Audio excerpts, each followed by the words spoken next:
This is the Everyday AI Show, the everyday podcast where we simplify AI and bring its power to your fingertips. Listen daily for practical advice to boost your career, business, and everyday life.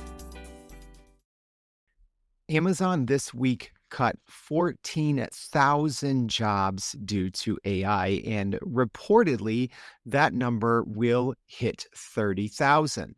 Now, one of the largest companies in the world that has found extreme productivity gains from AI just signaled what is going to happen in the future for the rest of corporate America. Once organizations properly deploy artificial intelligence throughout their organization, they're going to find that a lot of roles or a lot of departments maybe aren't needed. And I think that this, although one company, it's part of a larger trend that we're going to dive into today. And we're going to say, what the heck happened at Amazon? Why are they cutting these roles? And why are they going to continue to cut roles? And what does this ultimately mean for the U.S. economy? All right, I'm ready to get into it. I hope you are too. What's going on, y'all? Welcome to Everyday AI. My name is Jordan Wilson, and this is your daily live stream, podcast, and free daily newsletter helping everyday business leaders like you and me not just keep up with AI, but how we can make sense of all these changes, good or bad, to grow our companies and our career. So if that's what you're trying to do, it starts here with the unedited, unscripted live stream podcast. To take it to the next level, go to our website, youreverydayai.com. There in our free daily newsletter each day. So you got to go sign up, read it. It's very quick, the best 7 minutes you can spend of your day. We recap not just the highlights of this podcast, but everything else you need to know going on in the world of AI news. So make sure you go check out that in the newsletter. But by the end of today's show, you'll know why Amazon has already cut 14,000 jobs and why that total is going to not just hit 30,000, but a lot more fairly soon. You're going to see why Amazon's internal investment in generative AI is what ultimately led to this. And you'll understand that this isn't a one-off happening at Amazon or even just with big tech. This is a sign of what's to come, at least with enterprise corporations here in the US. All right. Let's get into it. It's good to see everyone on the live stream. So Jose joining us from Santiago. Thanks for tuning in. Keith on the YouTube machine. Brian from Minnesota. Thanks for everyone for tuning in. If you have any questions, comments, get them in now. But what the heck happened? I mean, we're seeing big numbers into the hundreds of thousands from Amazon. And I'm going to get to that later, but Amazon already confirmed 14,000 jobs have been eliminated because of AI. And that total is widely reported to hit 30,000 here fairly soon. So Amazon did already confirm what was initially reported. And this is the largest AI-driven workforce reduction in Amazon corporate history. Yeah, Amazon, an organization that has gone through multiple large cuts over the past few years. This is the biggest. And CEO Andy Jassy referenced this point as a corporate metamorphosis through artificial intelligence, and essentially saying that AI isn't a future promise. This is a current reality. And what the reality is for a lot of organizations, it's a replacement strategy, right? A lot of people, if you're new to the show, you think, oh, this Jordan guy, he talks about AI every day. He must love no, I don't, right? These type of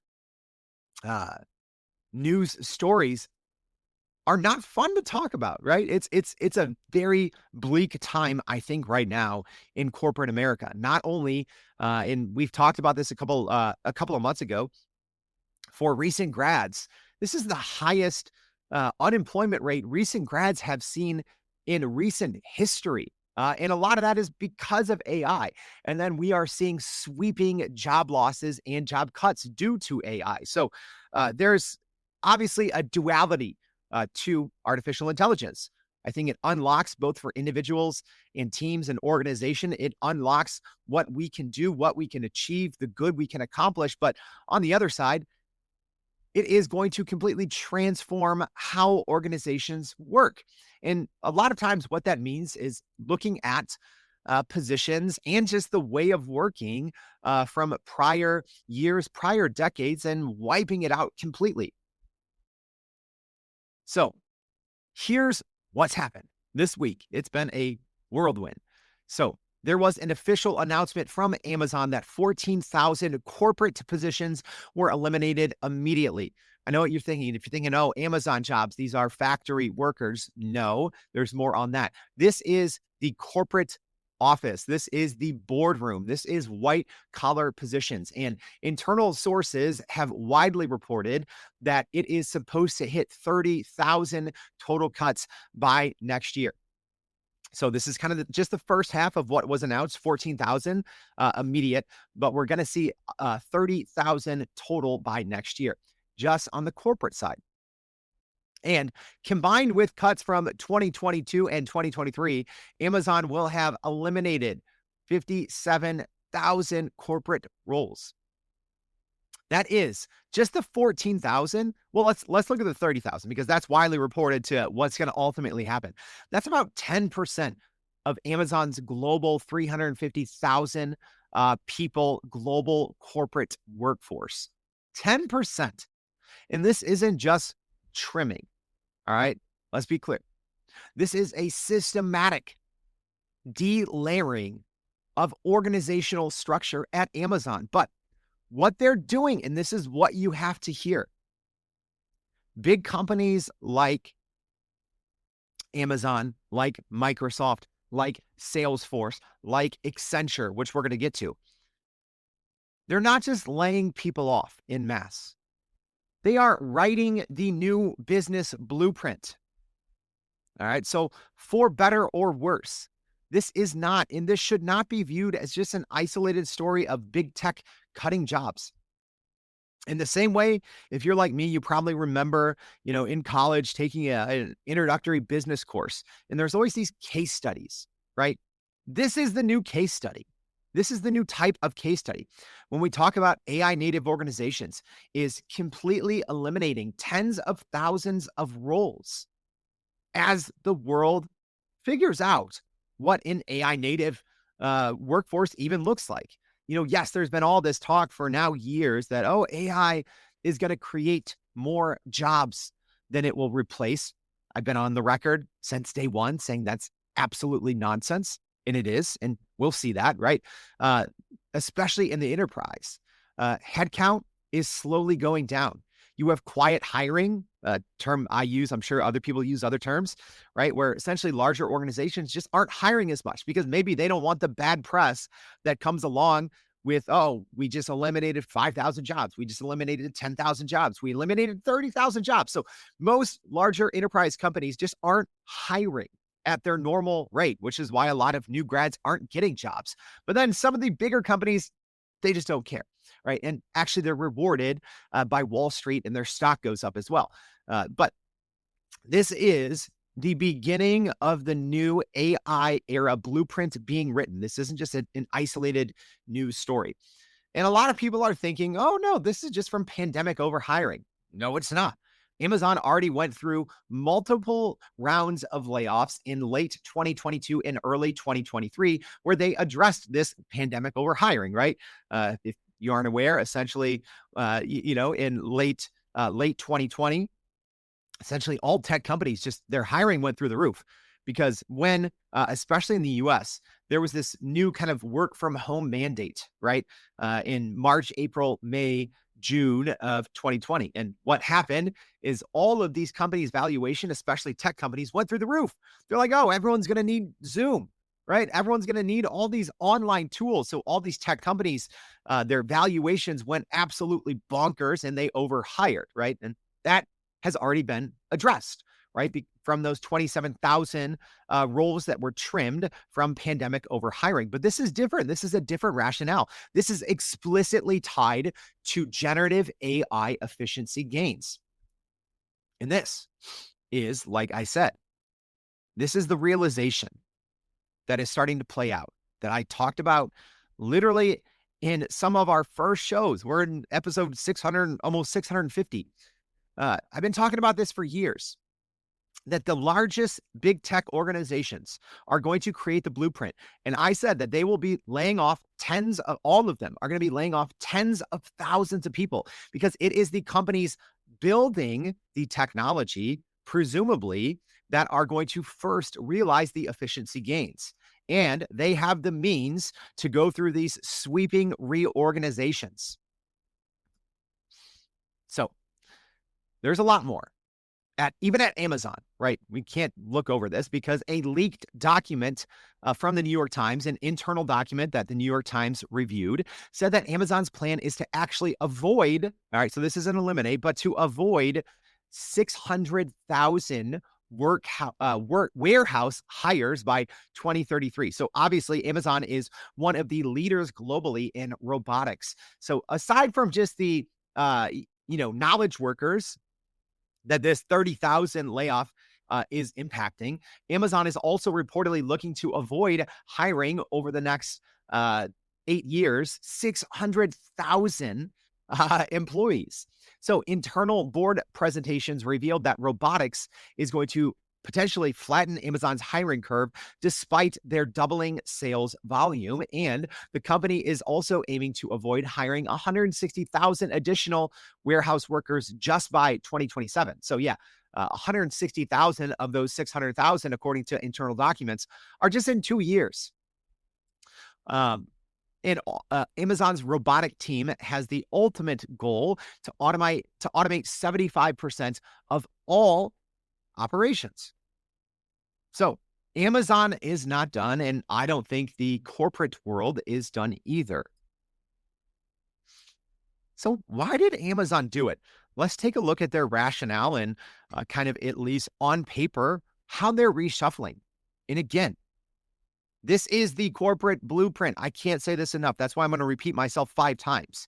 Because if you are a business leader listening to this and you're like, okay, that stinks for, anyone I know impacted by this, but let's move on. No, this is going to be exactly how, especially Fortune 500s, if they haven't already, this is going to be the restructure. So you need to listen.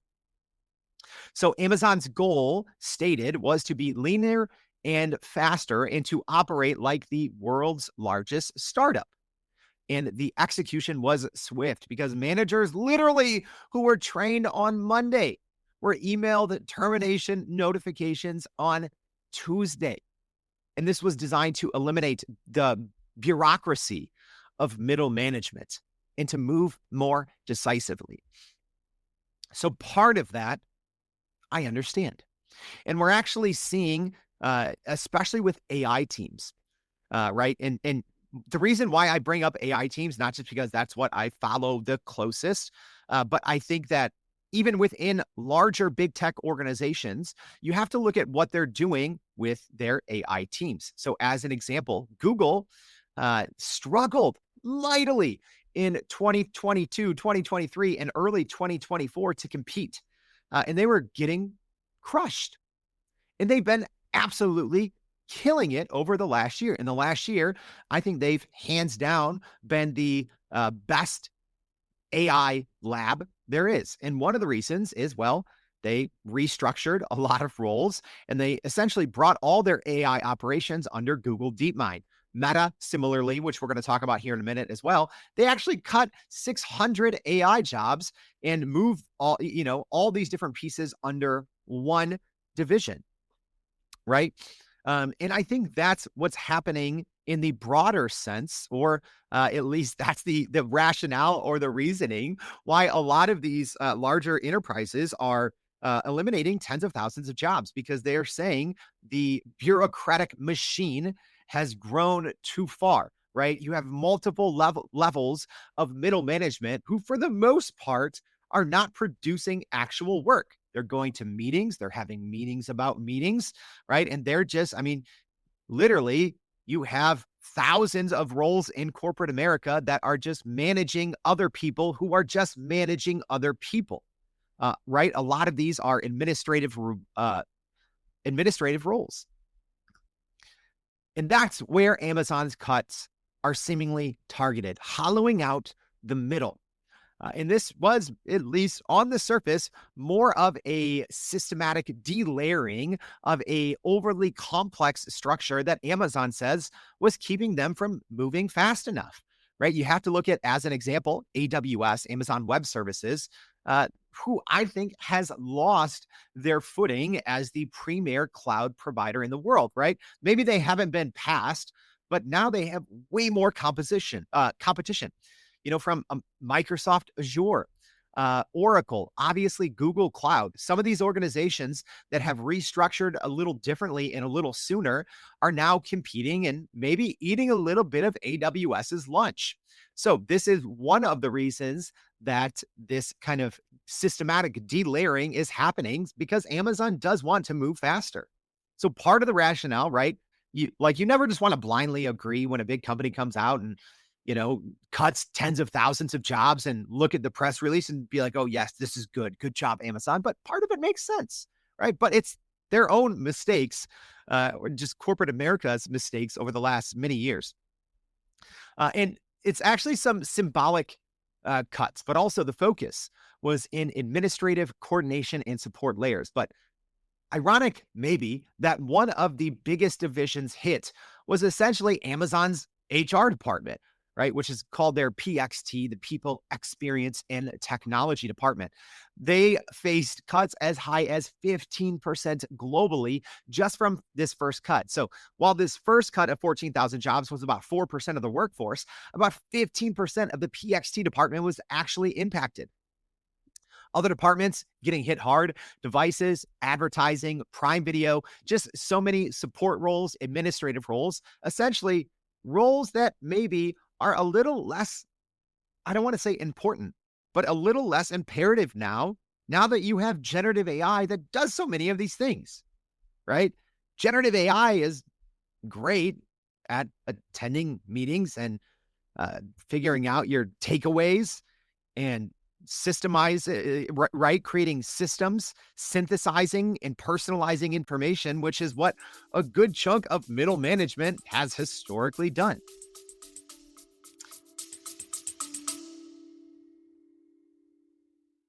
Are you still running in circles trying to figure out how to actually grow your business with AI? Maybe your company has been tinkering with large language models for a year or more, but can't really get traction to find ROI on Gen AI. Hey, this is Jordan Wilson, host of this very podcast. Companies like Adobe, Microsoft, and NVIDIA have partnered with us because they trust our expertise in educating the masses around generative AI to get ahead. And some of the most innovative companies in the country hire us to help with their AI strategy and to train hundreds of their employees on how to use Gen AI. So whether you're looking for ChatGPT training for thousands or just need help building your front-end AI strategy, you can partner with us too, just like some of the biggest companies in the world do. Go to youreverydayai.com/partner to get in contact with our team, or you can just click on the partner section of our website. We'll help you stop running in those AI circles and help get your team ahead and build a straight path to ROI on Gen AI.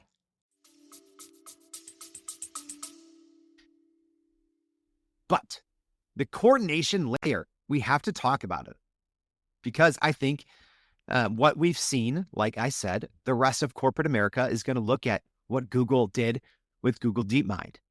If Meta is successful in AI, that's going to be another use case, right? Meta cutting hundreds of jobs in AI to move faster in AI.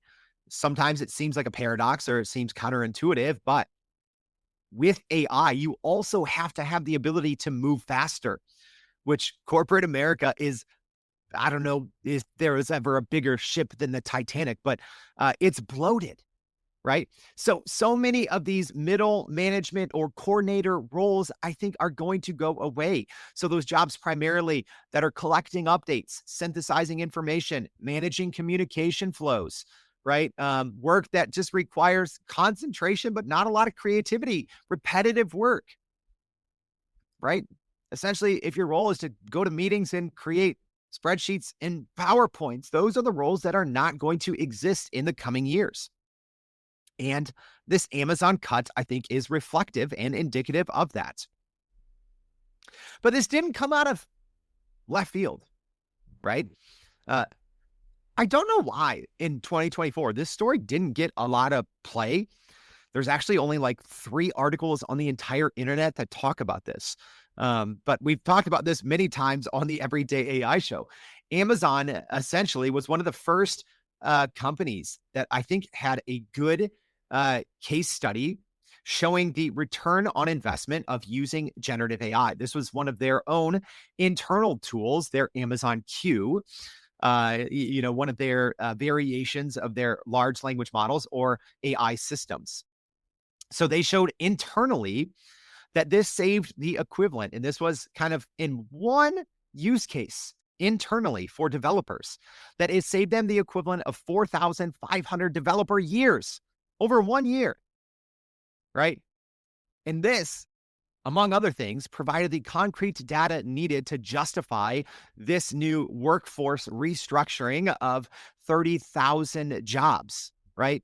One simple use case of updating antiquated systems, right? 4,500 developer years were saved by AI. Think of your organization, right? I'm not going to call anyone out, but if you look at everything on paper, right? Look at people's roles on paper. So many layers of middle management still exist. And those layers, let me be honest, AI is better at them for the most part, right? I'm not saying that they're better than the individual, but if you have, let's just say in your organization, you have let's say you're smaller. Let's say you have a role of 100 people in middle management in, I don't know, sales. All right. So maybe you're a enterprise organization with a couple tens of thousands of employees, and you have about 100 of these people in middle management and sales. And what they're doing, probably on a lot of meetings, putting together presentations, managing people, right? Managing other people who just manage people. This is what AI is good at. And Amazon's, their small use case of this 4,500 developer hours showed that. So if you didn't hear that, right, this is a use case where human developers needed 50 days on average to upgrade old applications to Java 17, right? So they were manually reading through thousands of lines of code, and there was no other way to do it. And this created what they called a dependency hell. It required reading thousands of lines of code and testing all of these antiquated systems in manual rewrites. So instead, they used their Amazon Q system to automate the entire process to just a few hours per application. Therefore, in this one single use case, saving 4,500 developer hours. So that was kind of the groundwork that led way to these massive cuts, the 14,000 confirmed and 30,000 total jobs that are going to be cut at Amazon, mainly so many of them in middle management. So what happened? This is one of the things that I've been screaming about. Someone named me Old Man Wilson a couple of years ago, right? This is Old Man Wilson shaking his fist. Large enterprise organizations get rewarded for cutting human jobs if you say you're doing it for AI. Look at Amazon's stock this week, as of this morning, up 5%.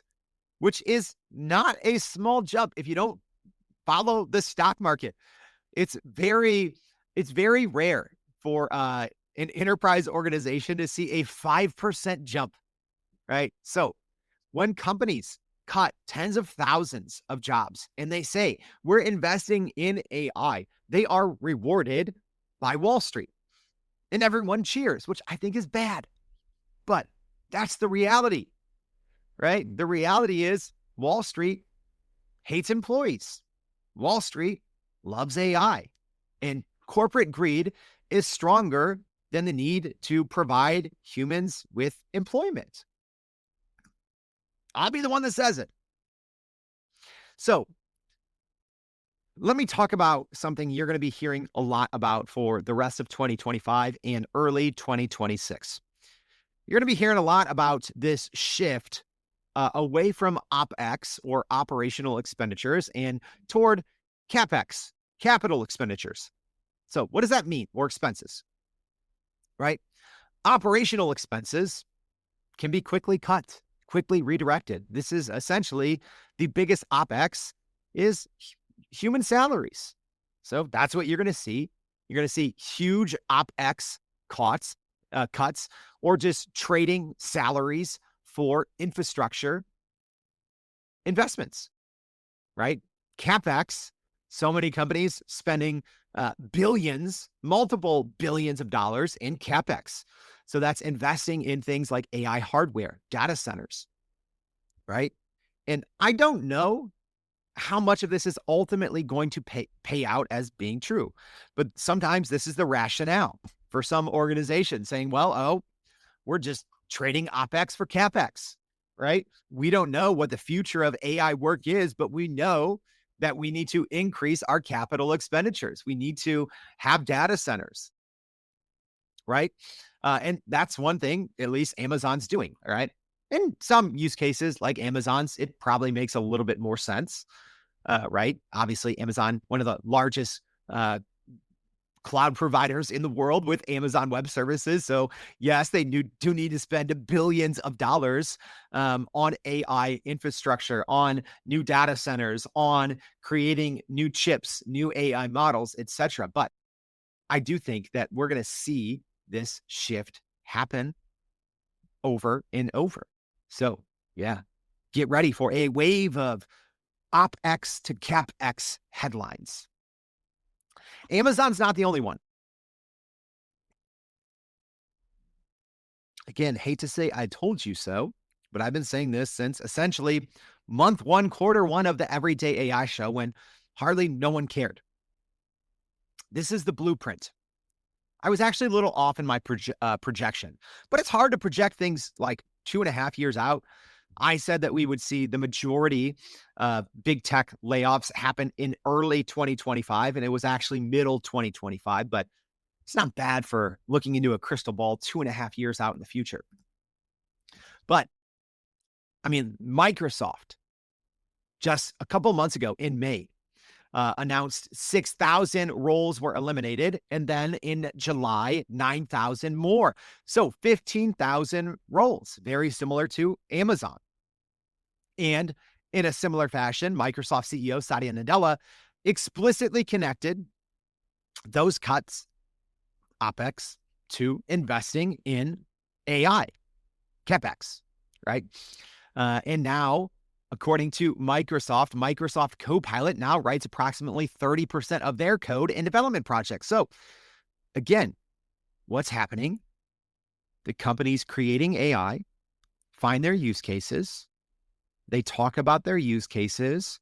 Couple months, quarters later, you see 10,000 or tens of thousands of jobs cut. But it's almost like they have to. I'm not saying they should, but it's almost like they have to, right? If you are a company with a multiple trillion-dollar market cap and you create AI, right? And this is Amazon and Microsoft in this example. And then you're like, oh, we just found 80% efficiency in this, or, oh my gosh, 30 to 50% of our code is now being written by AI. What are you supposed to do, right? The greed machine that is corporate America demands you cut tens of thousands of employees and invest tens of billions of dollars into AI. Microsoft isn't the only one. We've seen it with Salesforce recently, very brazenly, actually. They saw a 44% reduction in customer support staff in over a year. And their Agentforce AI reportedly handles about 50% of their incoming customer interactions, at least kind of their tier one, lower level, lower touch ones. And Salesforce CEO Mark Benioff, and I know I mispronounce his name all the time. Thank you to everyone that reaches out and tells me. His direct quote was, "I need less heads," right? We need more AI. I need less heads. This is the blueprint being written. All right. This is what's going to be taught when everyone's going to get their MBA, right? Maybe sitting alongside humanoid robots in the classroom. This is the blueprint. Fewer heads, direct quotes. We need more AI, fewer humans. Other companies, Google, they cut hundreds in April. Another 100 plus eliminated this month. Meta, like I said, 600 AI roles were eliminated last week during a consolidation effort. So Yeah, Meta investing billions of dollars in AI, but just trying to have fewer humans doing it, right? What Meta said is, well, there's essentially too many middle managers in too many different departments that are slowing down our progress. IBM similarly reportedly that their AI agents replaced hundreds of HR employees handling routine administrative tasks. Yeah, a lot of these these more people, middle management roles. Accenture, same thing. They began cutting 11,000 roles late last month for essentially an AI service realignment. They said, hey, if employees aren't going to become AI native, they're going to get cut. Intel eliminated 20,000 plus positions to compete in AI chip manufacturing against NVIDIA. So essentially, all those companies right there that I just rattled off, they've been building their own AI in-house for multiple years. They've all invested billions of dollars, and they essentially said, we need fewer humans. And again, partially, maybe they hired tens of thousands too many humans anyways, right? I mean, you have to have people who are having multiple meetings about, who's going to cater your free lunches in office, right? Who's going to service your ping pong tables, right? So yes, part of this is corporate culture in general had become too bloated and way too many layers of the onion of middle management. Yet still, this has been a systematic correlation. Cut thousands of jobs, invest in AI, company valuation source. And it's not blue collar. This is white collar, college educated people sitting in front of a computer, hands on keyboard. This is knowledge workers, right? A lot of people, because, you're talking about robotics. So, sometimes when we thought of AI early on, we thought of robotics. And that's not the case. Actually, a lot of the blue collar, because like I said, CapEx is going up. What happens when you're building all of these data centers? Blue collar jobs. You need specialists, you need technicians, you need people in operations and management, construction jobs, all of these related, many of them are blue collar. But where generative AI right now excels at is the coordination, the synthesizing information, documentation. That is core middle management 101. So jobs built around managing information flow and coordinating teams and personalizing communication. That's where we're going to see ultimately, I would say in the next year, hundreds of thousands or millions of jobs collectively cut. AI has and will continue to flatten this old structure. And again, look at the Amazon Q example. It just didn't just summarize work, but it helped complete the actual task. And as AI, right? Ultimately, what we saw this week from Amazon started, the groundwork was from summer of 2024. And let's be honest, think of how bad the AI is from a year ago versus where it is today, right? This is before we had widespread availability of models that can reason, models that can plan ahead. This is before we had one-click RAG, right? All these internal connectors. This is before we had agents that anyone could use. So what comes next? Well, you have to think. Whether you're the CEO of a Fortune 500 company listening, in middle management, it doesn't matter. We need to think about the future of work, which I know is not an easy task. But take it from me, this is where I spend the majority of my time almost each and every day, talking to very smart people, building the future of work, and reading and exploring and literally just testing out every single AI system. If you are in a coordination role, a middle management role, you need to unlearn, right? Everyone uses Oh, you need to upskill. No, you need to unlearn your way of working, right?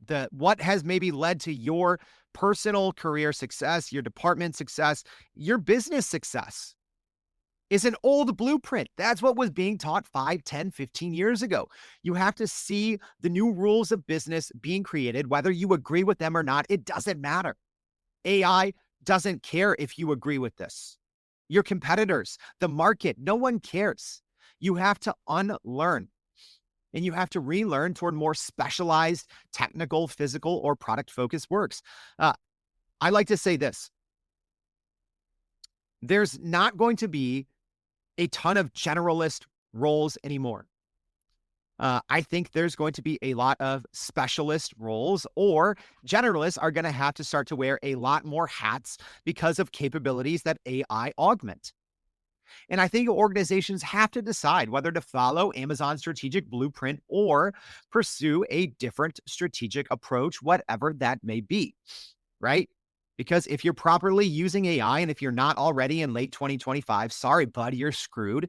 You have to say, okay, we're either going to quiet hire, we're not going to hire, we're going to cut, dozens or hundreds or thousands of jobs, or we need to create new lines of revenue. Those are your options. You either reduce headcount or increase revenue because your competitors are doing the same. And to remain competitive, for the most part, you have to do one of those things. But I think you also need to focus on work that requires a physical presence, right? If you're a hybrid organization, be in the office more. I know that sounds like, no one wants to go in the office, right? But if you personally are worried about your role in AI, a great way to future-proof it is to make it more physical, right? I'm not saying just go do more in-person meetings. How can you go see more customers in the field? How can you have in-person activations? Maybe it's something your company hasn't done. How can you, right? Because as AI infiltrates mainstream corporate America, let me tell you, there's going to be a backlash and it will be more of a whiplash. People are going to hate it, right? Think of even just probably the amount of, AI slop spam you get pitching you, right? People are going to, because companies are lazy and they don't train themselves on how they can actually use AI in a good way. So I think there's going to be a point when people just get sick of common ways of work. So you have to think differently. How can we engage? How can we activate in person? Because what many companies are doing, they're taking the human out of what has made them successful. They're inserting AI, but people are going to get sick of that because that's what everyone's going to do. Also, the question isn't whether AI is going to reshape your role. If you're still asking if, you're in trouble.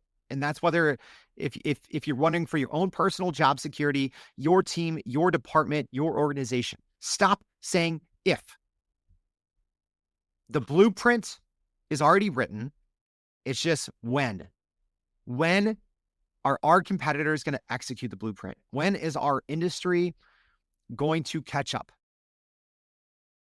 It's not about if, it's about how quickly you can adapt. All right, so that's a wrap for today's show. To recap, Amazon already announced 14,000 job cuts as they focus on AI.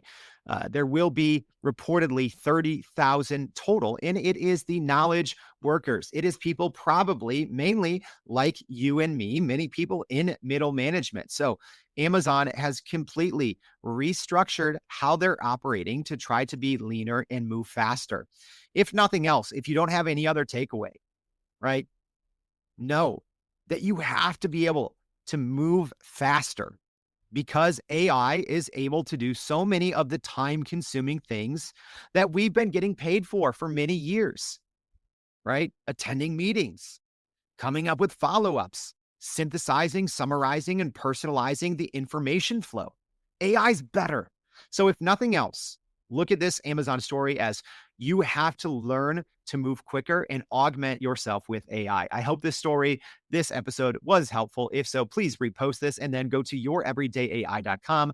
Sign up for the free daily newsletter. Thank you for tuning in. Hope to see you tomorrow and every day for more Everyday AI. Thanks, y'all. And that's a wrap for today's edition of Everyday AI. Thanks for joining us. If you enjoyed this episode, please subscribe and leave us a rating. It helps keep us going. For a little more AI magic, visit youreverydayai.com and sign up to our daily newsletter so you don't get left behind. Go break some barriers, and we'll see you next time.